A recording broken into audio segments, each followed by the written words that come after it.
Hi అండి, Amogha real estate YouTube ఛానల్కి స్వాగతం. ఇప్పుడు మీ ముందుకు G+1 సెమీ కమర్షియల్ అంటే మీరు చూస్తున్నటువంటి సెటర్ అనేది వెస్ట్ ఫేస్లో ఉంటుందండి. ఇది సెమీ కమర్షియల్ హౌస్ మనకు సేల్కు వచ్చింది. ఇది ఎగ్జాక్ట్లీ లొకేషన్ వచ్చేసి చెంగిచెర్లలో ఉంటుంది. చెంగిచెర్ల మెయిన్ రోడ్కి 100 మీటర్స్ లోపల్లో ఉంటుందండి. మీకు ఇక్కడ ల్యాండ్ మార్క్ అంటే ఏం చెప్పొచ్చానంటే HP పెట్రోల్ బంక్కి ఆపోజిట్ లేన్లో ఉంటుందండి.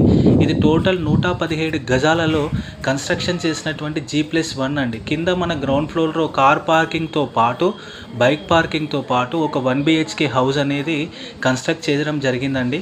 ఇక్కడ మనకు ఈశాన్యం మూల అనేది పెరిగిందండి. ఈశాన్యం మూల పెరిగితే ఆ హౌస్కి ఆబ్వియస్లీ చాలా ప్లస్ పాయింట్స్ ఉంటాయండి. ఇందులో మైనస్ పాయింట్స్ ఏం లేదు. వాస్తు ప్రకారంగా అయితే చాలా ప్లస్ పాయింట్ ఉంటుంది. ఇది మీరు చూస్తున్నటువంటి G+1 హౌస్ అండి. ఇది కింద మనకేంటి అని అంటే కింద వీళ్ళు ఓన్లీ 1 BHK మాత్రమే ఇవ్వడం జరిగింది. కింద టెనెట్స్ ఉన్నారు, అందుకే మీకు లోపల